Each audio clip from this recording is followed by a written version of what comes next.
This strip of coastline in southern France is considered the birthplace of kitesurfing or kiteboarding. It's not surprising. A cool combination of strong winds and hundreds of kilometers of sandy beaches provides a perfect backdrop for the sport. The tiny village of Le Cat is home to one of the legs of the Professional Kite Riders Association World Tour. The 10-day-long festival attracts around 150,000 fans. The downside is the downtime. No wind can mean a lot of waiting around for action. Kiteboarding, it's been definitely expanding sport. I mean, it started about 10 years ago, a little bit more, maybe 12.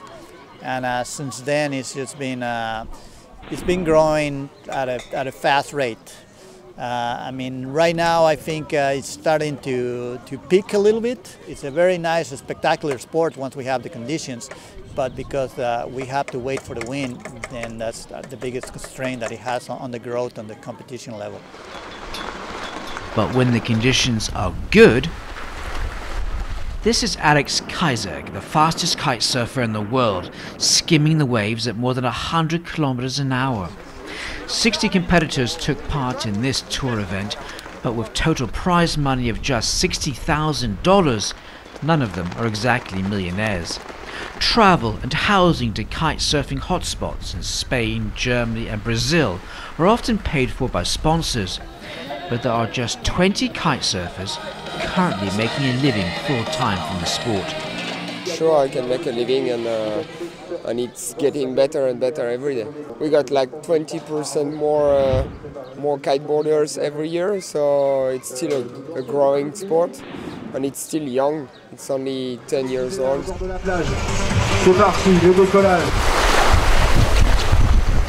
I'm 17 and I think I earned quite good money for my age. I thought I just bought a house now and I'm pretty happy, big house with a swimming pool and tennis, beach and everything, so I'm happy. The sport still has the label extreme attached to it.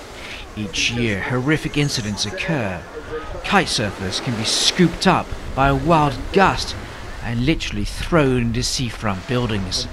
Now a lot of effort has been put into making the sport safer with stronger harnesses and several release triggers to free yourself from the kite. And if you didn't learn to fly a kite as a kid, you have a lot of catching up to do. It's a sport that's not too complicated, but it takes time to figure out. So you have to go through kitesurfing school to understand the basics and what kind of equipment you need for what other weather conditions you could face. When it comes to price, like a lot of sports, there's quite a high price tag. The kite on its own is around $1,500 and you need two to be able to handle all types of wind conditions. The industry is making efforts to make the sport more accessible, designing cheaper and lighter kites, and it is making a breakthrough, challenging windsurfing with less bulky equipment that offers far greater thrills out on the water.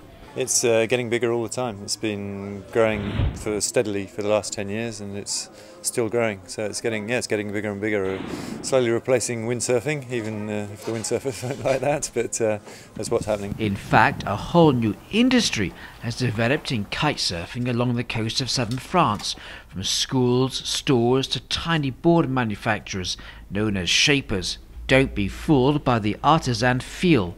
These boards sell for over $1,000 each.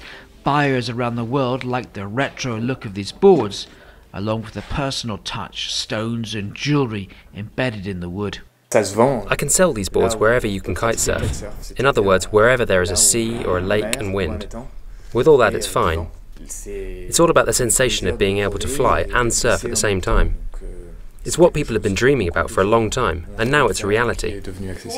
Sensing a growing trend and the potential for hundreds of jobs and hundreds of thousands of dollars of tourist revenue, even politicians have got involved. Local bigwigs were trying to make the event and the sport more of a money spinner. The regional council has ploughed over $500,000 into the event because it sees a long-term windfall. The surf industry is in constant movement and adapting all the time.